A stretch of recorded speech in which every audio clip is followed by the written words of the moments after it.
Boa noite a todos os participantes do nosso encontro hoje. É uma grande satisfação para a Portal Doctor estar realizando esse encontro com o Dr. Rubens Rodrigues. Ele é ortopedista e conversa com a gente a respeito da cirurgia minimamente invasiva de coluna. Eu tenho certeza que é um tema da importância para todos os presentes e é uma grande satisfação tê-los aqui. Doutor Rubens, é um bom trabalho, uma boa aula para o senhor. Estaremos aqui, então, com muita honra assistindo o seu trabalho. Obrigada. Boa noite. Queria agradecer ao pessoal do BR e a todos os que estão participando com a gente, perdendo esses minutos e ouvindo alguma coisa sobre a abordagem da coluna, que a gente chama de minimamente invasiva. Nós começamos a fazer este procedimento em 2001. E sempre, no nosso meio, aqui no Brasil, sempre tivemos mais dificuldades na evolução desse método, porque o pessoal da neuro e alguns ortopedistas fazem as cirurgias tradicionais e abertas, são mais resistentes. Então, é um método que começou com uma certa dificuldade, mas está ganhando espaço, e a gente já tem, desde 2001 até agora, nós estamos tendo resultados bastante satisfatórios, e o que sempre deixou a gente empolgado foram 90 e poucos, 95, 96% das cirurgias, o paciente praticamente vai embora do hospital no mesmo dia, 3, 4 horas depois do procedimento, seja ele cervical ou seja ele lombar. Em 2001, quando a gente voltou e começamos a fazer isso no nosso meio, sempre era uma esperança de encontrar um local que nós poderíamos fazer esse procedimento. Um hospital, alguma clínica, como tem nos Estados Unidos, na Europa, mas aqui também, por essa tendência ao método antigo, nós não conseguimos evoluir, né? Em 2001, nós estávamos em Baltimore, quando começamos a ver, e naquela época era o Artrocare. Eu vou pincelar praticamente, e mesmo nessa aula a gente vai mostrar só alguns detalhes, que é difícil você falar em 30 minutos tudo. E a gente começou a fazer isso e via os resultados bons. Claro que não é um método 100%, não é uma resolução total, né? E tem casos que não evoluem bem, não tem o resultado que a gente gostaria, que o paciente gostaria. Mas é um procedimento bem menos agressivo. Ele pode ser feito, como é feito nos Estados Unidos, ambulatorialmente, praticamente. O paciente, na abordagem lombar, é uma sedação e anestesia local. Na cervical, precisa ser uma anestesia geral, mas hoje em dia os anestesistas estão habilitados em fazê-las e serem pacientes indo para casa no mesmo dia. Então, já é uma grande vantagem o paciente não pernoitar no hospital. Segundo, você não tem sangramento, porque quando a gente faz ou pela eletrotermia, que são os procedimentos como o laser, o AIDT, a radiofrequência, você tem a perfuração de uma agulha, que o curativo, em geral, é um band-aid. Então, quando vai para a videoscopia, e já é um procedimento um pouquinho mais agressivo, você dá um cortezinho no paciente, ele leva 2 pontos. Mesmo esses podem ser liberados do hospital no mesmo dia. Essa sempre foi a vantagem. Mas os hospitais têm uma dificuldade de aceitar o day clinic, porque, em termos financeiros, eles têm menos vantagens. Eles preferem fazer o procedimento como fosse internado normalmente. E com o surgimento da BR, veio preencher aquilo que a gente sempre pensou. Então, um local em que você não tem UTI, porque sempre o hospital com UTI tem um pouquinho mais, o índice de infecção um pouco maior, não tem pronto-socorro, é um hospital de eletivas e que é preparado para fazer, basicamente, essas cirurgias minimamente invasivas. Estamos há 2 meses fazendo isso no BR, extremamente satisfeitos até o momento. Aqui é só para mostrar rapidamente em que, quando a gente abordava a hernia de disco que vocês estão vendo na imagem à direita, né, tanto do ponto de vista cirúrgico agressivo, clássico, ou do ponto de vista minimamente invasiva, todo mundo atacava a protrusão discal e o anel no seu redor todo não se mexia. É um dos motivos que muitas vezes o paciente continuava com dor no pós-operatório. Por quê? Porque o anel é inervado, tem o nervinho de Lúcica, tá? E esse nervo, ele, quando não é feita uma denervação seletiva ideal, o paciente, a radiculalgia melhora, porém a lombalgia continua incomodando bastante o paciente. E aqui à sua esquerda vocês veem que esse foi o primeiro método que levantou essa possibilidade de fazer a denervação do Lúcica já numa área maior, facilitando o trabalho como um todo. É um termo aqui foi uma aula preparada que a gente apresentou até fora, mostrando que é uma inovação eletrotermal, enfim, quanto é a parte mecânica. Depois vou mostrar para vocês, falar para vocês, quando a gente indica mais para o lado eletrotermal, seja laser, seja o AIDIT, seja qualquer procedimento, ou quando a gente vai para a parte mecânica. Aqui, mais uma vez, quando a gente já começou a abordar o nervo de Lúcica, e muitas vezes a gente se surpreende que só abordando o nervo de Lúcica, tem um trabalho que mostra isso, e não mexendo na porção herniária, o paciente melhora no mínimo 80%, 85%. Isso foi bastante interessante. Aqui mostrando que, quando você já viu pela ressonância nuclear magnética, mais o acompanhamento do raio-x-TV intraoperatório, você sabe onde está a lesão do anel, você sabe a sua localização precisa, e você coloca a agulha com os seus 2 eletrodos, que tem 1,5 centímetros de distância, para poder fazer a atuação eletrotermal. Só mostrando que quando aquela agulha anterior que atuava no ânus, toda sua volta atuando no nervo de Lúcica, desenvolver uma ponteirinha mais rígida, com distanciamento adequado, só para atuar nos processos que tinham uma herniação. Então, a gente podia fazer com a denervação do Lúcica e a outra com uma potência maior, atuando na parte herniária. Aqui só mostrando um trabalho da ação eletrotermal em relação à anatomia do disco. A descompressão naquela época, que a gente começou a fazer mais eletrotermal, não era microdissectomia e não conseguimos intervir nas extrusões ou fragmentos livres. E aí que a gente vê a indicação da parte mecânica, que aí começamos a conversar sobre o nucleotome, ou depois a própria videoscopia, em que você tem um procedimento em que você vai lá, tanto nesses fragmentos ou nessas hérnias que romperam o anel e estão migradas, você vai buscar o fragmento mecanicamente. Aqui são o quadro básico, o paciente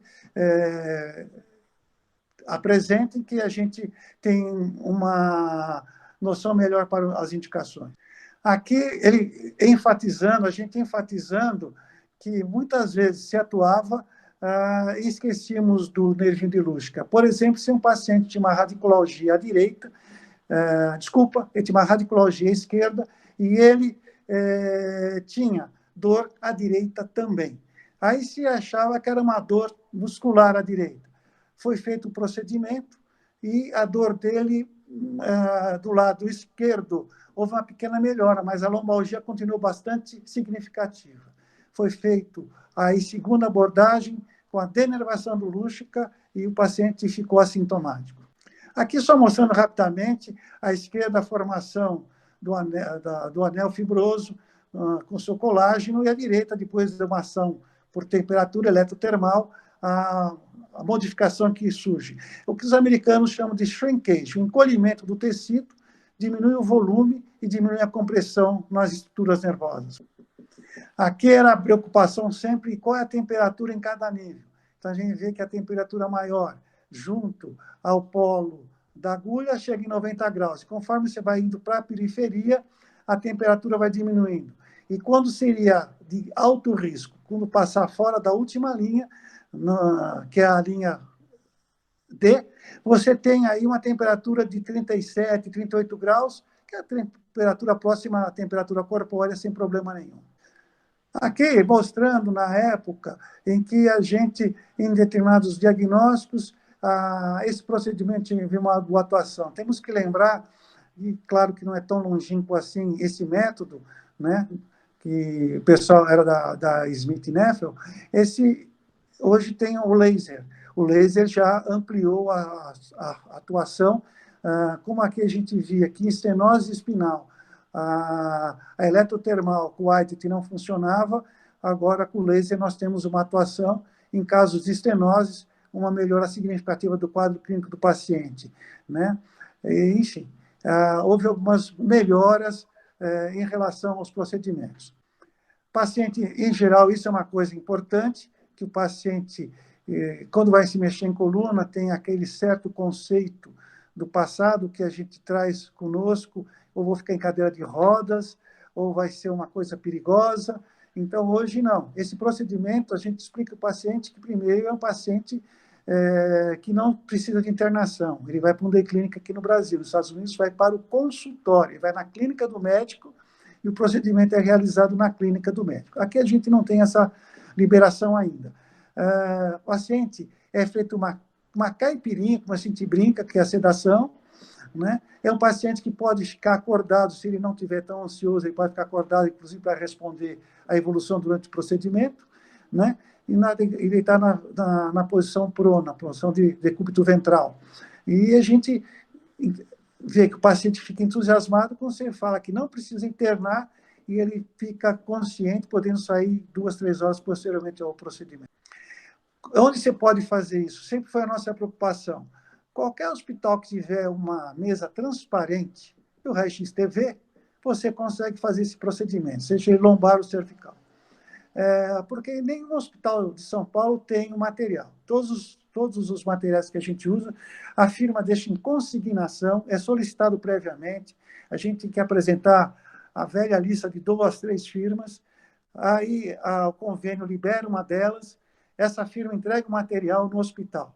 Então, o hospital precisa só ter o raio-x e a mesa transparente, e o restante a própria firma leva. Inclusive, hoje em dia, eles apresentam um instrumentador. Você imagina, eu normalmente tenho 6 firmas diferentes que eu trabalho.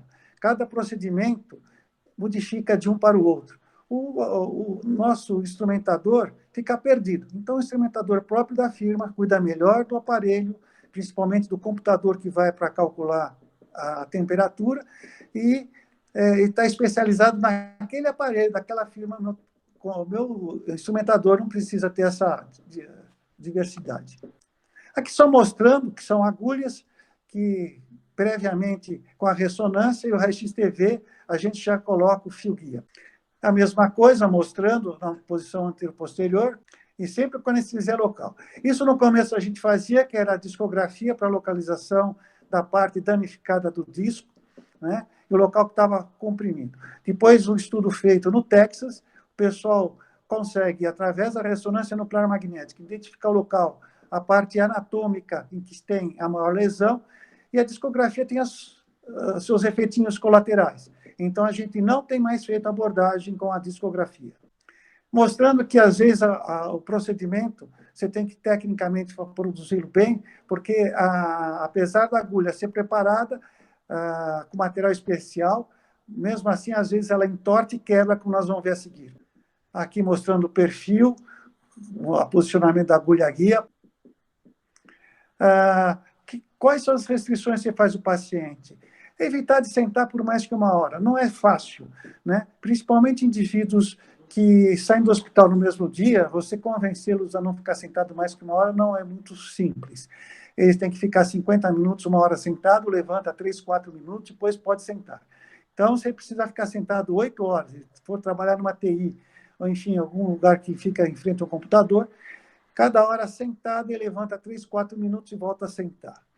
Outra coisa importante, não carregar peso e não fazer torções do tronco, que sobrecarrega demais o local cirúrgico, né? O andar de translado normal, tudo bem, só não fazer a marcha como esporte e nem a corrida. Então, esses esportes, como o golfe, por causa da torção, o próprio tênis também, que você faz muita torção, né? Que a gente tem mais experiência, o esqui a gente já não tem experiência nesse tipo de esporte aqui no nosso meio, é melhor evitar por 6 meses. A gente pode ou não usar o colete. Lá no início, a gente sempre usava o colete por 6 a 8 semanas, ou a cinta lombo-sacra, duplo fecho, né? Hoje em dia, eu não coloco no pós-operatório. Eu espero o paciente voltar no consultório, que ele volta em 3, 4 dias depois do procedimento, e nessa avaliação, eu identifico quem vai precisar usar a cinta ou não, né? A função é estabilizar, para ter uma cicatrização melhor, e sempre deixar essa parte do tronco, como a gente coloca um gesso no pé que tem uma fratura, numa perna que tem uma fratura, para deixar imobilizada, a função da cinta é a mesma. Paciente sedentário, no começo a gente fazia retorno ao trabalho em 1 a 2 semanas. Hoje em dia, o indivíduo que trabalha com um advogado, um médico, ou seja, trabalho mais intelectual, ele pode voltar depois do 3º dia ao trabalho dele, normalmente. Trabalhos braçais, a gente está pedindo 6 semanas para o retorno às atividades. Aqui só mostrando basicamente as características dessa ponteira, nada importante nesse momento, isso seria para uma aula mais específica. À esquerda, nós temos o colágeno tratado por eletrotermia, mostrando a modificação por shrinkage que é obtida no procedimento. Durante as 6 primeiras 8 semanas, é limitar o sentar, a torção do tronco e encorajar o indivíduo a andar normalmente. Aqui só mostrando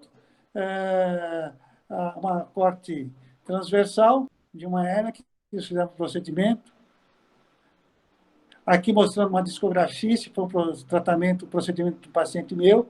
Aqui a colocação, tecnicamente, tomar cuidado para essas agulhas, seja do laser, seja do Acuterm, seja do ADIT, enfim, que não ocorra dobras ou até nós, né? Os candidatos, na época, eram que tinham protusões pequenas, hoje com laser a gente já está fazendo em casos com protusões maiores, não em caso tem a ruptura do anel e tem a migração. Esse aí tem que ser abordagem mecânica, que a gente usa a videoscopia. O nucleotoma a gente usou bastante, mas a videoscopia tem um recurso muito grande para você tentar e tirar o fragmento quando ele tem uma migração ascendente ou descendente, né? Então, era mais, quando estava junto aos forames, também tinha uma indicação boa, mas isso aí continua, e com laser melhor ainda. Fragmentos sequestrados era grande problema para nós, né?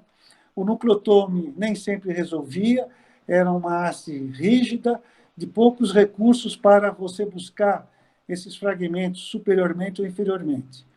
Aí, mostrando só que os pacientes que levam alterações de disco são pacientes que todo mundo já sabe da clínica, que tem as instabilidades, alterações segmentares, e aí você vai observando as alterações na radiologia e na ressonância nuclear magnética.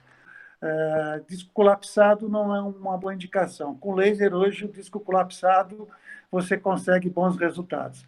Aqui mostrando que os eletrodos da ponteira podem ficar equidistantes, como você vê na figura esquerda, ou também eles estão equidistantes, como você vê no perfil. Isso é importante, porque se eles estiverem muito próximos, com uma distância menor que 1,5 cm, ou, como dizem alguns, 2 centímetros, você não terá bons resultados. Enfim, é uma da parte da técnica. As dificuldades e a tentativa de soluções que podem ocorrer durante o procedimento. Essas entortadas, e às vezes ela acaba quebrando. Nós não tivemos nenhum caso de quebra, graças a Deus, mas já tivemos colegas que tiveram essa quebra. Ela entortando, precisam rapidamente e bem devagar tirar do local. Você vê, essa daí teve um entortamento bastante significativo, e depois foi, inclusive, difícil para retirar. E esse caso não foi recuperado por nós, você viu que ela teve uma deformidade bastante grande. Essa agulha, eu sei a evolução do paciente, ela quebrou e está com o paciente até hoje. Está como um corpo perdido lá, né? E que agora não houve reclamação. O antibiótico, na época, a gente fazia até intradiscal, hoje não faz mais. A gente faz uma dose de antibiótico pré-operatório ou no intraoperatório, segundos antes do procedimento, né? O corticoide a gente aplica localmente, não sistemicamente. E a gente faz as avaliações dos pacientes pelos índices clássicos mundiais, né? VASO, a medida global, enfim. Nós nos baseamos por esses dados que são aceitos mundialmente para classificar os pacientes como bom, regular ou ruim. Aqui foi um trabalho que nós desenvolvemos nesse período, esse trabalho está até em inglês, porque foi apresentado fora. Esses foram os nossos resultados na época, né? E hoje, com o laser, a gente ampliou a atuação e minha impressão pessoal é que nós temos já um pouco de resultados melhores ainda do que nesse período. Muito obrigado. Tem um filminho agora da passagem, é dinâmico, da passagem, que ele deve colocar. Aí nós estamos mostrando o disco tridimensionalmente, a formação da hérnia para a rotura do anel, comprimindo a raiz nervosa. Ou pela técnica eletrotermal, pelo laser, se pelo raio-x televisão, você coloca a agulha com o lúmen. Nesse lúmen, ou você faz pelo eletrotermal ou faz pelo laser, que vai no local que você já sabe que tem essa protrusão, né? E ela chegando lá, faz o aquecimento, a eletrotermal ou o laser vai fazer para o aquecimento, o laser em joules, e você faz o shrinkage do tecido que está abaulado. E você vê que descomprime a raiz nervosa. Fica uma cicatriz, fica um abaulamento pequeno, que os radiologistas que não estão acostumados com esse procedimento classificam como uma leve protrusão discal. Basicamente era isso, e eu vejo que esse procedimento, que eu sempre gostei de fazer, eu sempre tive entusiasmo desde 2001, né? A gente encontrou no BR um local que vem preencher aqueles anseios todos que a gente já tinha e sempre tive um pouco de dificuldade. Então, estou à disposição para as perguntas e espero que tenha esclarecido alguma coisa.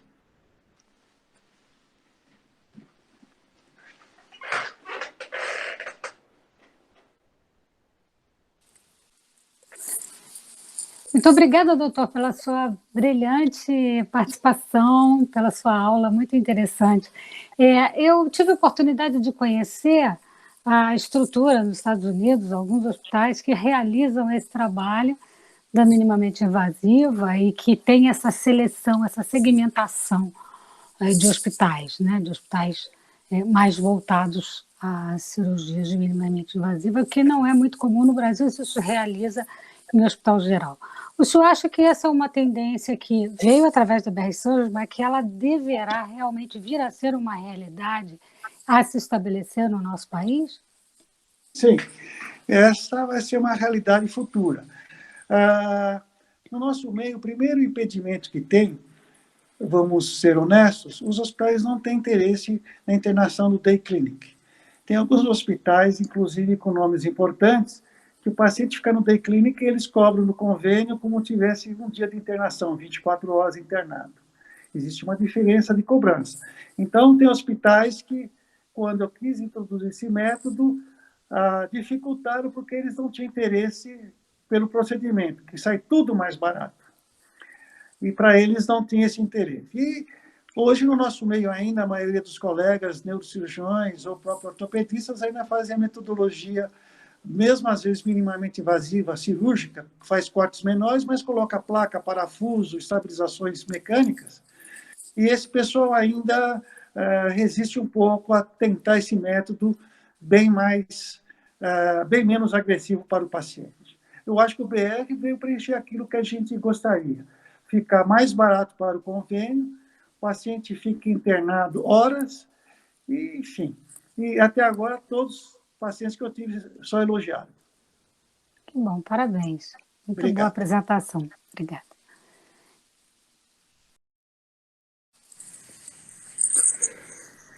Rubens, você tá boa bom? noite.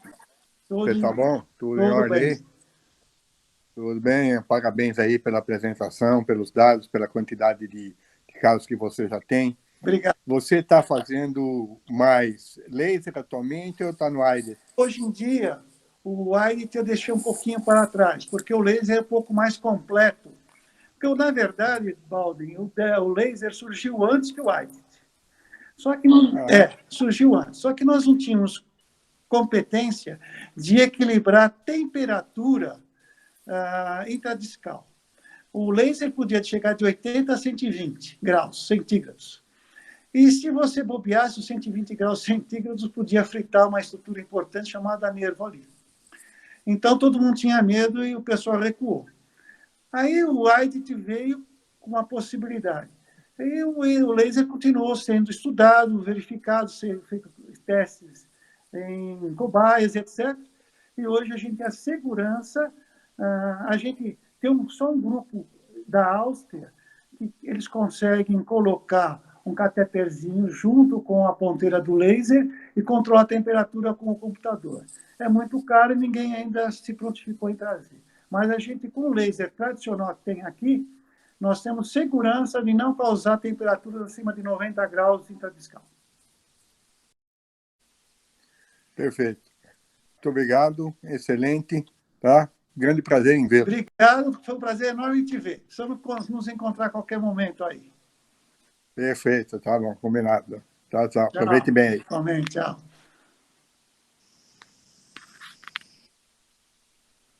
Muito obrigado pela aula, doutor.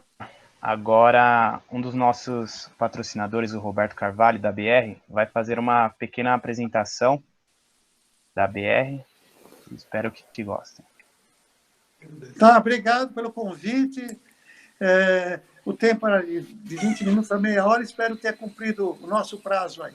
Um abraço a todos. Obrigado. Obrigada.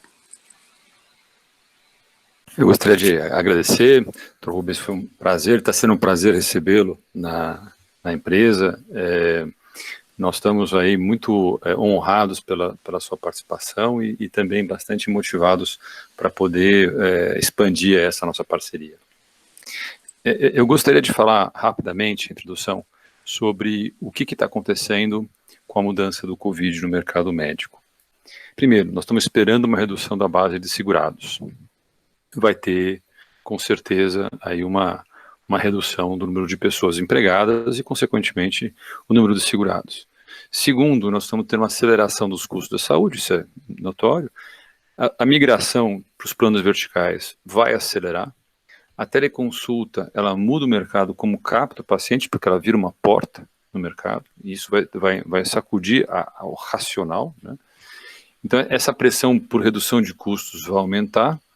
Uma fusão e consolidação no mercado já está acontecendo e vai acontecer mais. Então, tanto planos de saúde vão se fundir, hospitais vão se fundir por conta dessa redução de demanda e uma questão de pressão de custos.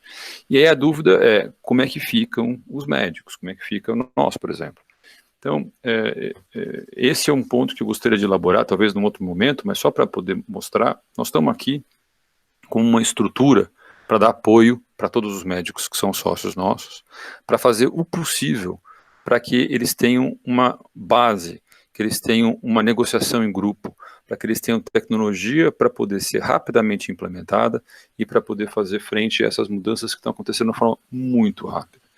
E a gente está vendo aí, vocês estão vendo, essa migração que já estava acontecendo, Unimed para Apivida, Prevent Senior roubando o paciente, a Amil, Redditor brigando com a Amil, as próprias empresas montando suas estruturas, isso vai acelerar brutalmente. E a gente está no meio disso, a questão do envelhecimento natural da população e próximo, e com a questão do impacto em cima dos custos. Então, hoje, nós vamos ter uma base que vai reduzir de pacientes em potencial e um aumento de custos por conta que a base continua igual, quer dizer, a base de empresas, né? Então, essa linha em vermelho, que é uma linha interessante, que não tem ainda serviços médicos, poderia utilizar, se os planos de saúde horizontais, que estão espalhados no Brasil todo, utilizassem estruturas como a BR Surgery, que permite eles competirem com as verticalizadas. E é nesse momento que a gente entra. E isso é só a decorrência, o que está acontecendo nos últimos 10 anos, que esse aumento da inflação médica, que está acelerando esse processo de migração das horizontais para as verticais, ele só veio acelerar com o coronavírus. E a gente está enxergando isso de uma forma brutal, porque com a abertura da porta virtual da teleconsulta, médicos estão sendo contratados para poder fazer consultas com um valor muito menor. Então eles vão captar esses pacientes e, através da conveniência, uma parte desses pacientes que estaria indo para a porta dos hospitais físicos vão para esses sistemas virtuais, que não mais estão nos hospitais. Então, nós entendemos isso, por exemplo, como uma oportunidade. Porque se a gente lança uma estrutura de criar ferramentas para que esse médico que está captando essa porta, que está desvinculado ao hospital, possa fazer uma parceria conosco através de uma plataforma digital que já existe, já foi implementada e já começou a ser a funcionamento na semana passada, a gente consegue dar para esse médico uma possibilidade de participar de uma junta médica e originar pacientes com conduta médica cirúrgica para os nossos cirurgiões. Então, assim, esse é o tipo de coisa que nós estamos começando a fazer. Então, é uma mudança que hoje a gente fala, olha, a origem dos custos da inflação médica são esses 3 itens aqui, que é OPME, o uso abusivo de UTIs e o uso abusivo de diagnósticos complexos. Só esses 3 representam 75% do todo. Com um modelo de centro ambulatório especializado, a gente consegue reduzir brutalmente isso, da ordem de 60%. E não estou me inventando nenhuma mágica, fazendo nada, é basicamente copiando o que já foi feito nos Estados Unidos, que cobre 80% de todas as cirurgias por lá. Então, isso que aconteceu com o pico aí de segurados em 2013 e que vinha caindo até 2017, que deu uma estabilizada em 2018, agora a gente vai ver que vai cair de novo. Então, a gente entende que essa pressão de custos adicional é positiva para os médicos desde que eles se unam, dentro do modelo americano também, de novo, que é o Physicians Group, ou Medical Group, onde nós estamos dando forças para os médicos, que falam de uma forma conjunta, através de tecnologia como essa que o Dr. Rubens acabou de falar, que é a minimamente invasiva, e de outras tantas, para poder ofertar para o plano de saúde e efetivamente para as empresas que estão por trás disso, né, conseguir ter acesso à saúde a um preço mais barato e com uma efetividade, com uma qualidade e desfecho bastante aceitáveis e superiores até, eu diria, que os hospitais gerais que não têm essa especialidade. Próximo, por favor. Então, isso que está vendo aqui é a mesma curva num período menor, de 2010 a 2019, do número de segurados, né? E a curva em vermelho é o ticket, é quanto que está se pagando, segundo a ANS, pela média do valor anual. Então, isso teve uma queda no final do ano passado e vai ter uma queda maior ainda por conta dessa migração.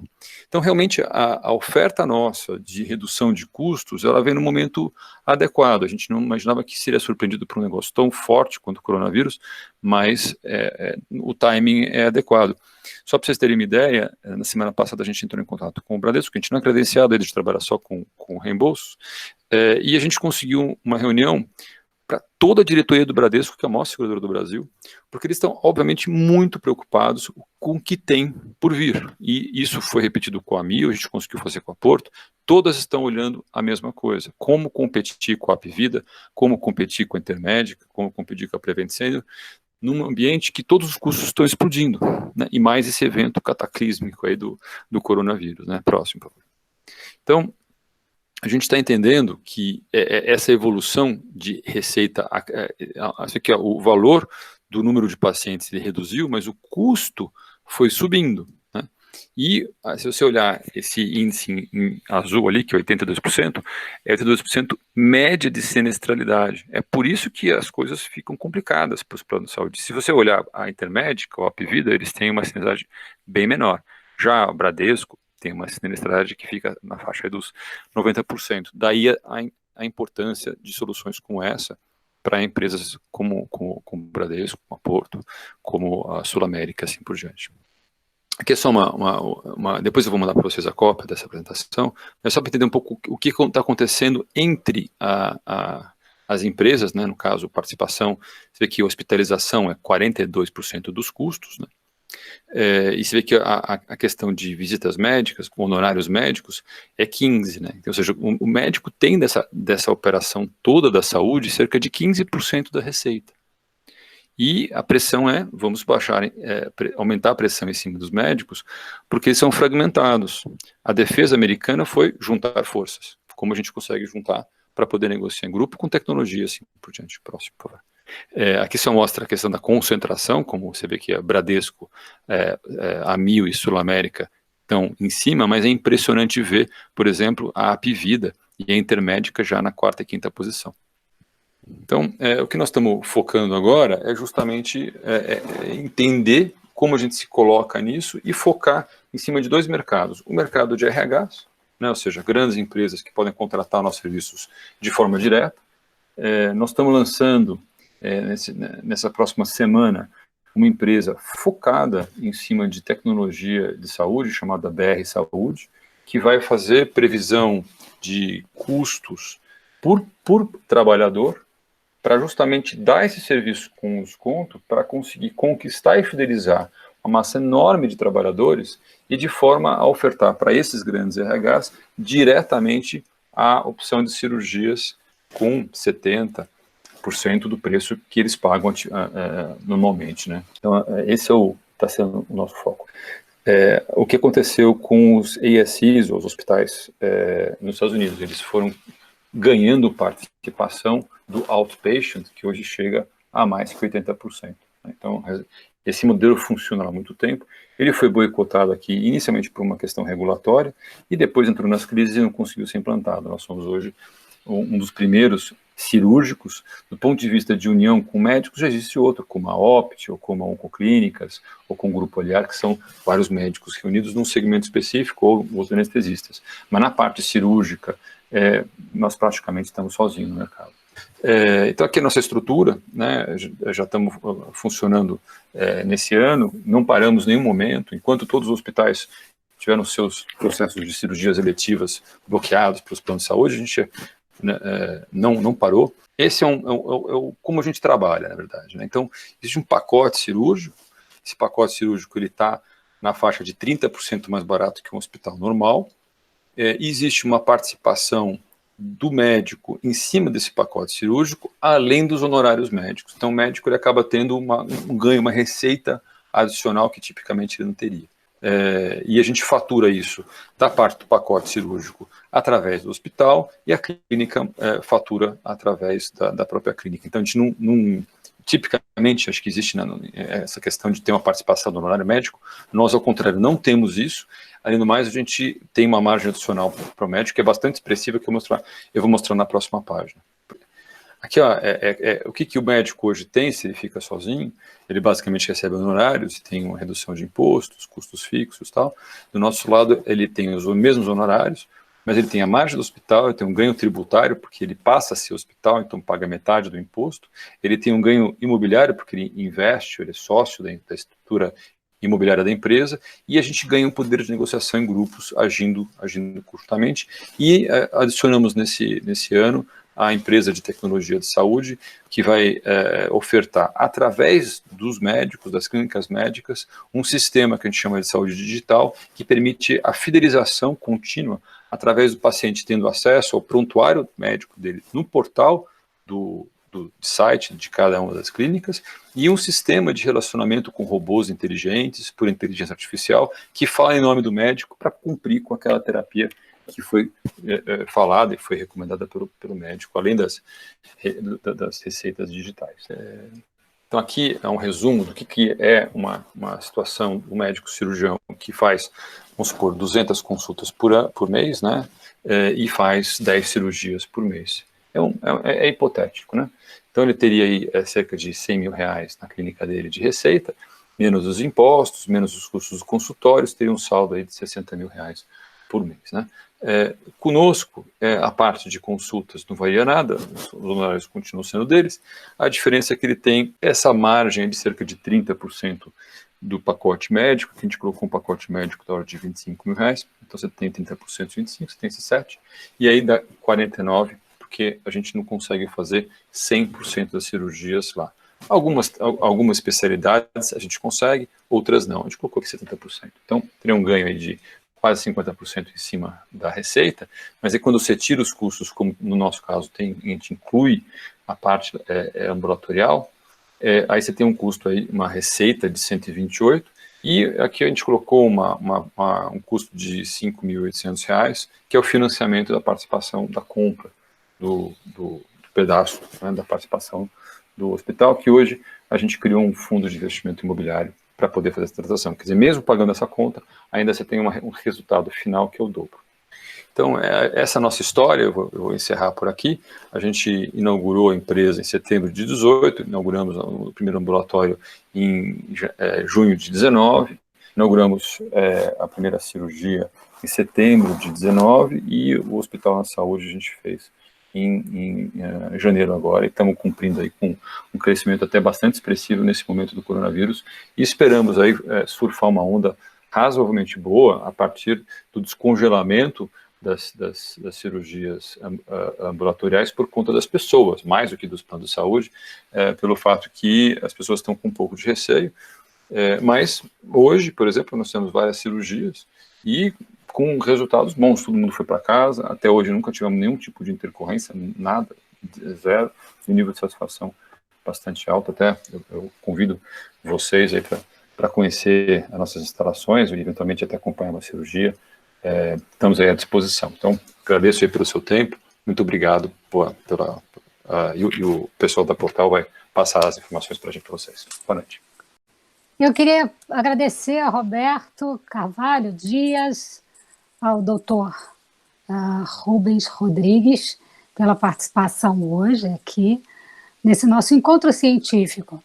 E lembrando a vocês que a Portal Doctor apoia esse movimento e a gente vai estar presentes aí em próximos encontros. Tá bom? Obrigada a todos, uma boa noite e até o nosso próximo encontro aqui através da Portal Doctor.